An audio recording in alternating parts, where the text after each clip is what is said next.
It's MasterChef.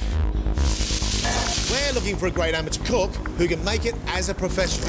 Someone who can turn out exceptional food. Food is what I live and die for. I really want to win the competition. I really want to win MasterChef. This is one tough competition.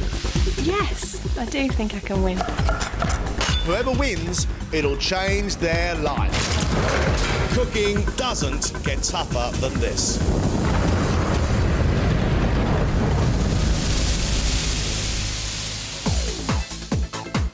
These 6 contestants all dream of becoming a top chef.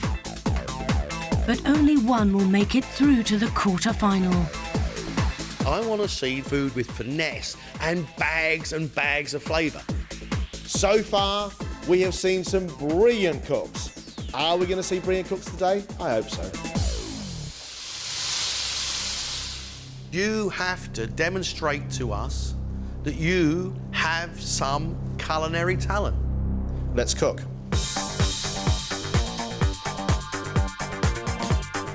The contestants have 50 minutes to invent a dish and cook it from any of today's ingredients, which include fresh mackerel, fennel, rice, brown shrimp, rhubarb, green beans, vanilla pod, red chilli, and potatoes.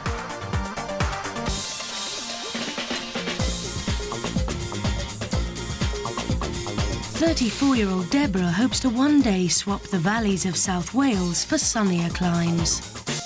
What's the ultimate end of your journey? Myself and my husband are learning Spanish, and I'd really love to open a little restaurant in Spain that serves good quality food, good vegetables, not your pie and chips brigade. Do you think you've got a lot to teach the Spanish about cooking from the valleys? Not the Spanish, but certainly your typical British holiday maker. I see.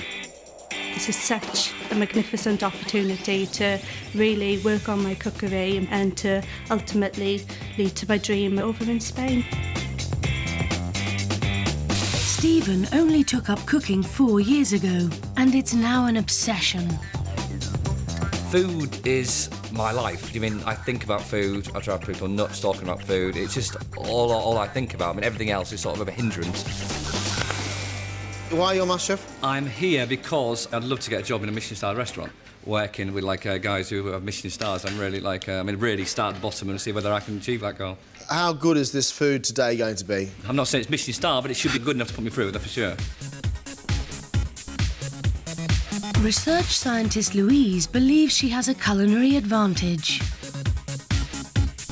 Having an interest in science makes me interested in all the scientific aspects of food, and ultimately, if you understand the food, you can make it taste a lot better.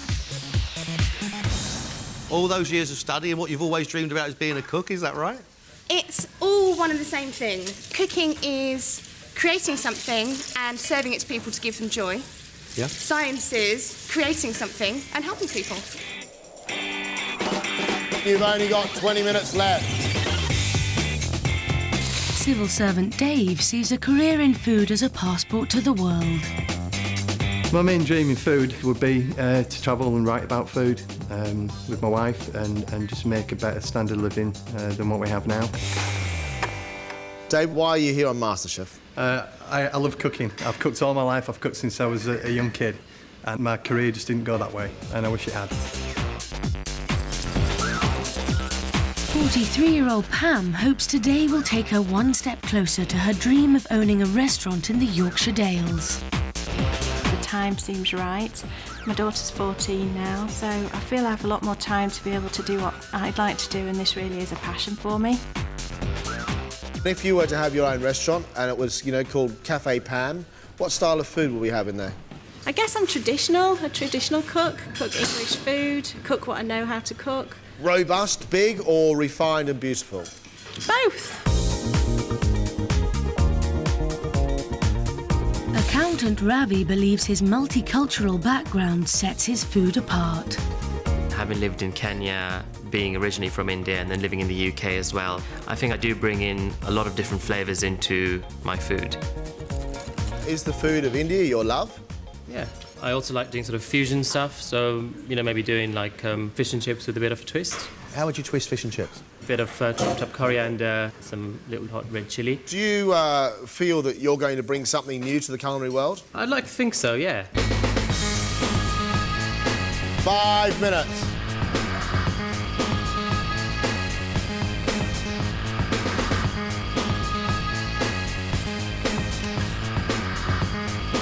You only have 1 minute.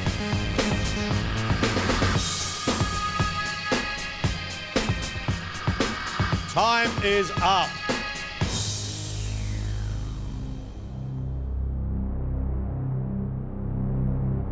Deborah's dream of a life in the sun rests on her shrimp and pea pasta with white wine and chilli sauce. Really love the flavour of those shrimps and the white wine and the pasta and the peas. I like it, but I don't love it. I applaud the cook who makes pasta. I really do. Chili in a cream sauce is unusual. I'm not in love with your flavour combinations. Okay. Will Stephen's obsession with food be reflected in his pan-fried mackerel, peas, potatoes and beans with a citrus dressing?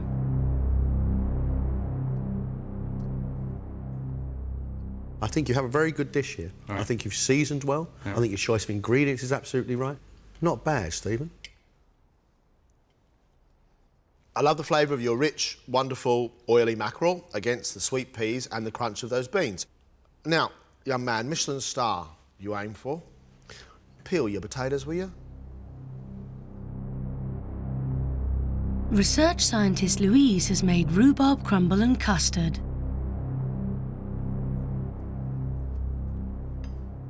What brings that alive is the lovely vanilla in the custard. We've got a lovely crunchy top. I think it's very delicious. It is creamy, it is sharp, it is also sweet. That is a nicely flavoured, good textured crumble and custard. Is rhubarb crumble and custard good enough to get your place in the next round? I really hope so. Ravi hopes his vanilla rice pudding with caramelised fennel will be good enough to get him through. I think you've made a very, very nice rice pudding. But I can't help thinking to myself, is the ability to make a good rice pudding enough for somebody to progress through MasterChef? See, I don't even think it's a very good rice pudding. For me, that is a milk pudding thickened with rice. And actually, I don't like it. Fair enough. British food lover Pam has cooked rhubarb upside-down cake with vanilla cream and a rhubarb compote. Stone the crows. I don't think I've tasted anything that good in such an early round for a very, very, very long time. Your sponge is delightfully light. Your cream is packed full of vanilla. I'm really impressed. Thank you. Great flavours in equal amounts. The heat and the warmth, that lovely bit of ginger at the back. Yeah, it's very, very good indeed. Glad you like it. Wannabe food writer Dave has pinned his hopes on rhubarb crumble and custard with caramelised rhubarb. The underlying flavour is burnt rhubarb and sugar. Yeah. You do have sweetness and sourness in the rhubarb. I think your custard is packed full of vanilla. It's not bad, Dave. What you've got to hope is not bad is good enough today to get you through. Absolutely. This is going to be hard to lose 3 of you. We'll call you back in as soon as we've made a decision.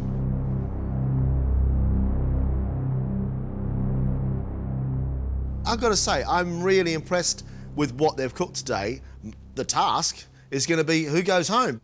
There is one that has got to go, and that's Ravi, because he spent 50 minutes stirring a bowl of cream and rice, and that's all he did. Rice pudding needs to have texture. It needs to sort of stick to the top of your mouth and be delicious, and it wasn't. So Ravi goes home. I love Pam. No, really? I mean, that sponge was just lovely. The rhubarb was sharp and sweet, and then she had a rhubarb ginger compote. I mean, I hope this isn't a flash in the pan, because I am so impressed. Pam definitely stays. Dave. He knew he did so much wrong. Rhubarb crumble was burnt. There probably wasn't enough rhubarb underneath it. He had burnt bits on top of his rhubarb. Dave goes home. Dave's gone. Shall we talk about Stephen? Oh, I like him. Yeah, I think the guy's got a cook's brain and he's got a cook's energy. You know, he filleted a mackerel. He made a lovely little potato salad with the peas and the beans. I think the guy's a cook. Yeah, Stephen in. We've got Dave and Ravi out. We've got Pam and Stephen in. The conversation now is between Louise and Deborah. Deborah made pasta, which I think is admirable, but actually chilli and cream is a very odd combination. OK, a bit of chilli, bit of a mistake. She's trying to go out on the wild side. But, you know, come in here and make pasta, that's brilliant. I hope I've done enough to get through to the next round because it means so much. See, I actually really like Louise's crumble because it was, for me, the right amount of fruit and the right amount of crumble. And then that vanilla custard over the top, good on her. I really, really want to get through. I've tried my hardest, so I have to see how I've done. I know who's presented the better dish, it's Louise. But is Deborah showcasing more skill by making her pasta? Which one is the most talented? God.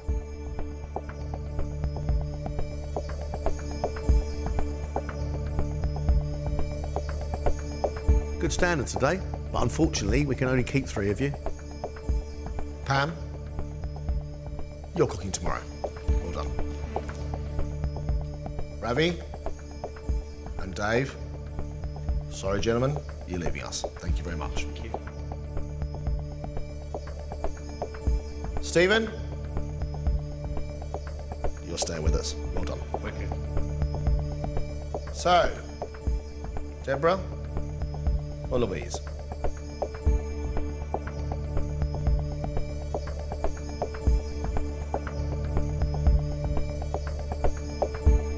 Congratulations, Louise, you get to stay. Sorry, Deborah.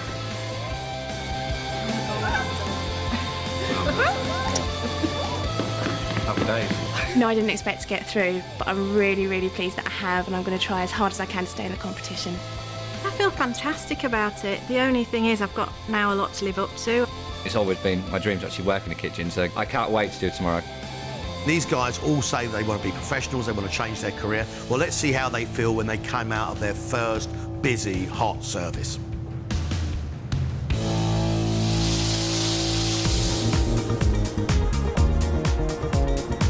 It's day 2, and the 3 contestants arrive at Prism, a fine dining restaurant set in the heart of London's financial centre.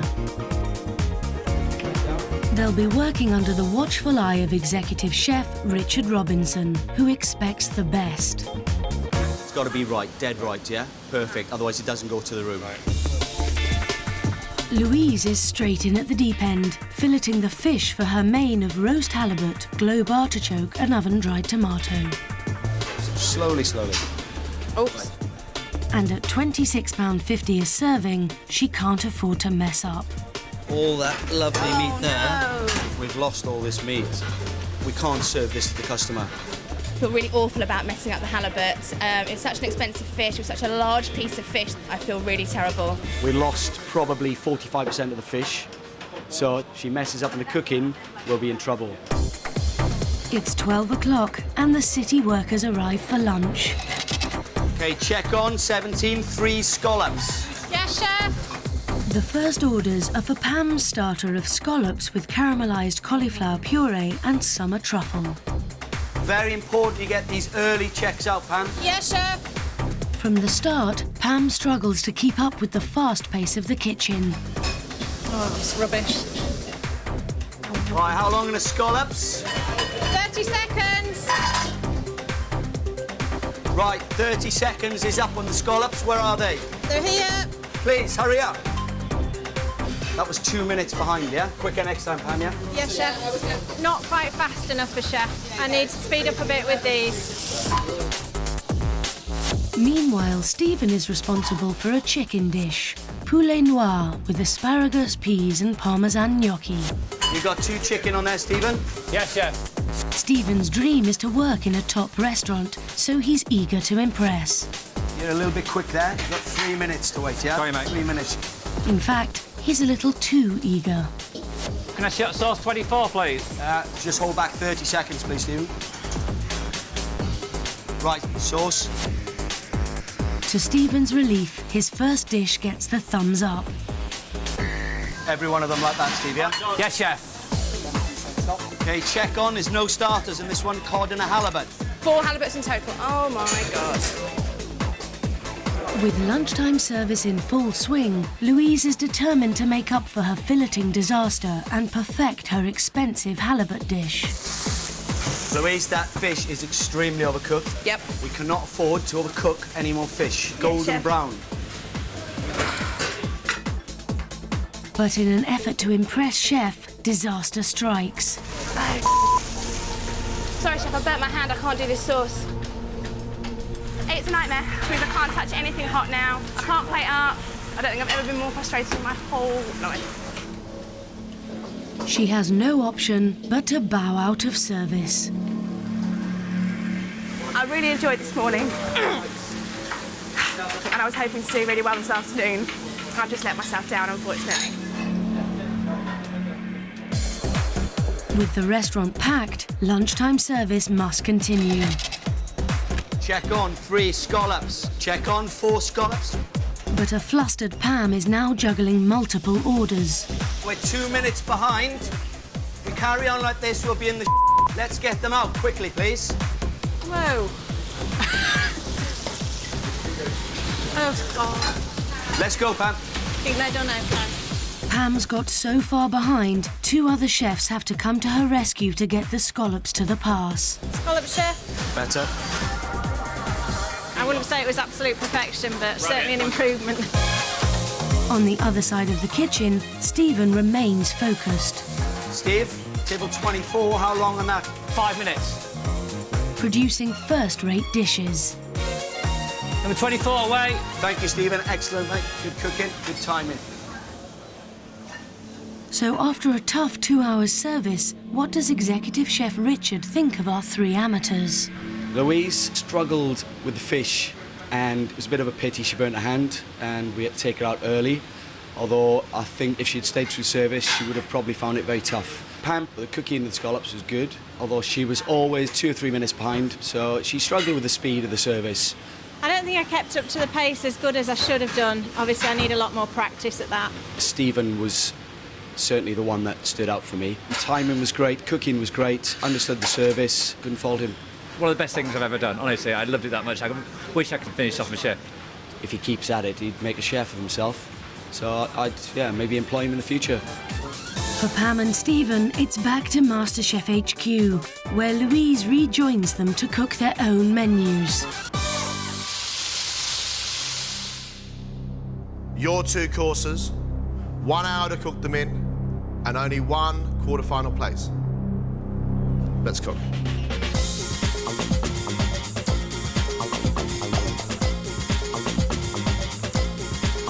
After being forced to leave the professional kitchen early, Louise is determined to prove she has what it takes with her 2-course menu.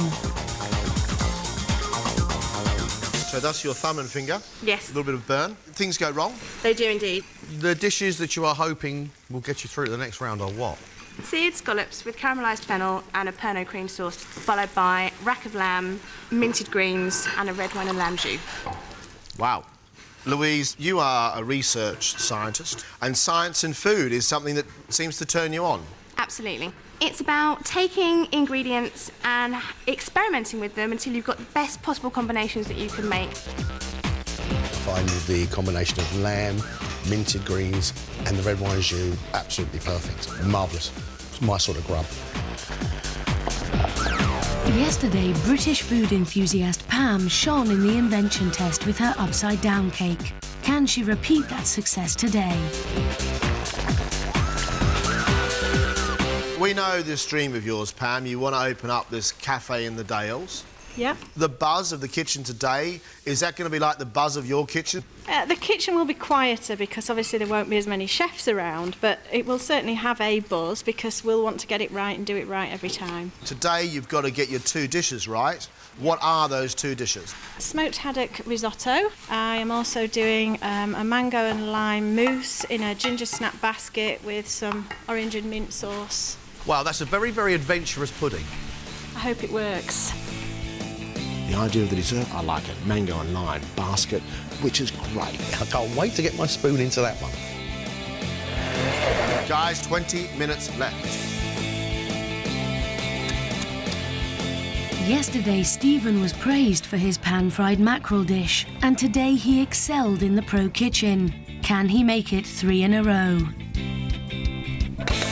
I'm doing an asparagus, crayfish and basil tian, and then pork tenderloin with crisp potatoes with crispy belly of pork and mussels. And a cider. It'll go together. You'll see when I put it together, it'll go together. Come here a minute. It feels all right. Yeah. You've obviously cooked this a few times before. I've cooked it, and you may disagree with the end of it, but the way I see it is it goes together. Stephen, your enthusiasm, your energy is really infectious. You really make us actually laugh and happy. Is this food going to make us happy? I hope so. Well, yeah, I mean, I'm confident with the dishes, otherwise I wouldn't have turned up here with them. Pork, crackling, cider and mussels. That's a combination I've never ever tasted before, ever in my life. I'm not sure if I'm looking forward to it or I'm scared of it. Only 5 minutes.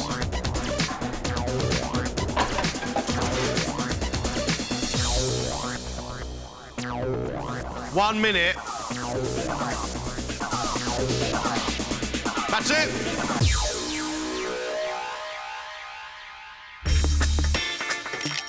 Pam's hopes of a quarter-final place rest on a smoked haddock risotto starter served with roast cherry tomatoes and buttered beans, followed by mango and lime mousse in a ginger snap basket. I like the richness of your risotto and then the smoked haddock, but I want you to be braver. If you love that risotto, serve the risotto. Get rid of the 2 veg and just stay with what is your main attraction. It's creamy, it's smooth, and it's cooked very well. But I don't understand why I've got an injection of sweet tomato in there as well. Should we move? If this tastes as good as it looks, it's well worth a trip over the Dales. I'd come back and probably order another one, but it could be more remarkable than this. For the work you put in, you're not getting any other flavour and texture but mango and cream. It is very cream, very luscious, but a bit too sweet for me. I reckon that needs more lime juice to bring it up to life. Okay. I've tried really hard, I've given it my best shot. I really want to go through, I really want to do this.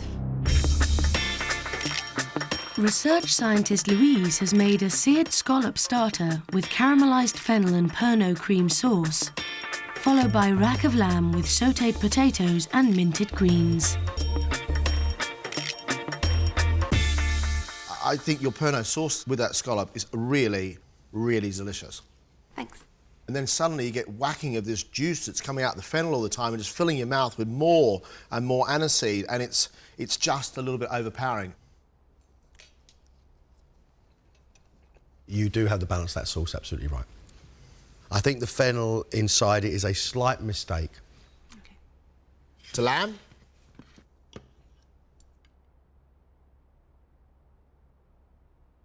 I like your red wine sauce. I love the mint that you scattered through the green veg. What you've just given me is a Sunday roast, and they're flavours that I've enjoyed since I was a child. You've cooked that very well. I love the courgettes with the mint on the top of it, and I like the potatoes. The lamb could probably be slightly less done, but I like your cooking. Like your cooking. Are these 2 dishes good enough? Really hope so. I'm going to keep my good fingers crossed. Thanks, Louise. Well done, Louise. For his starter, Stephen has made a crayfish, asparagus and basil stack with a warm tomato dressing, followed by pork tenderloin with mussels, crushed potatoes and a cider butter sauce.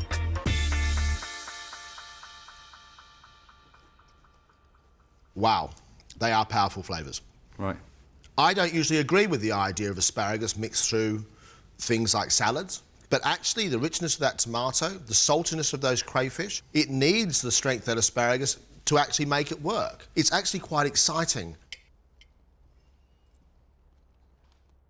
I quite like the crunch of the asparagus with the fish. Yeah. But I find that tomato too rich and too sweet.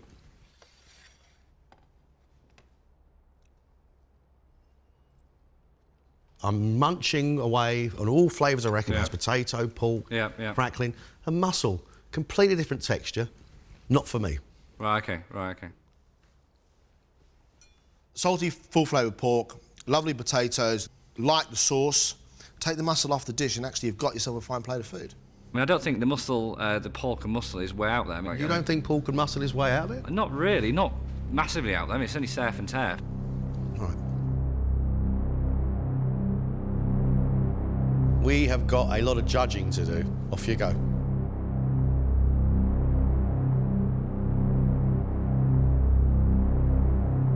Today, some really exciting cooking, but you know, I'm not convinced by Pam's style.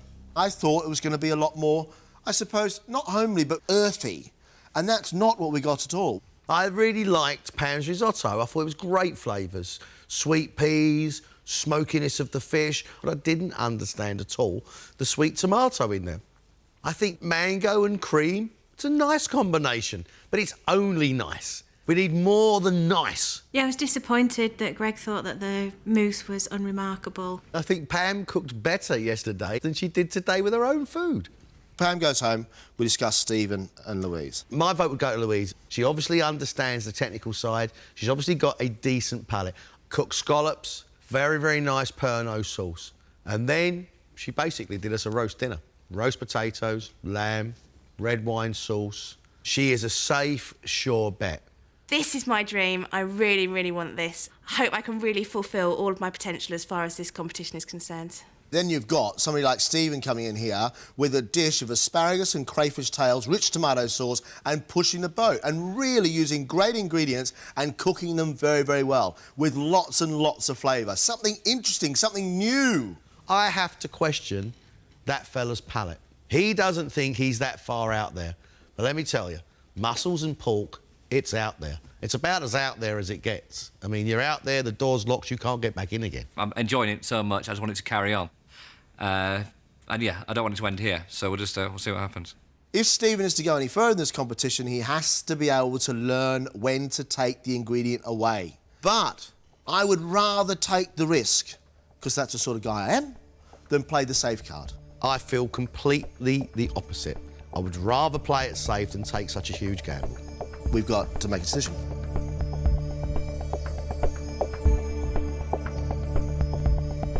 We've only got one place. The person going through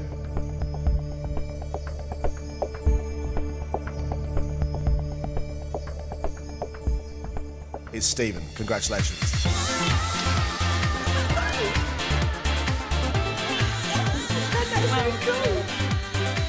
The fact that I managed to severely injure myself within minutes as walking into the kitchen probably suggests I'm better staying in the lab. Oh, I've gained absolutely loads from the experience, and what it has done is absolutely confirm that this is what I want to do. I'm feeling brilliant, fantastic. I'm absolutely as happy as Larry. I'm feeling so good. Now I'm a little bit step closer, but I'm miles away from the final, and that's where I want to be. I'm loving it. Stephen will be back for the quarter-final, where he'll face 3 other exceptional cooks.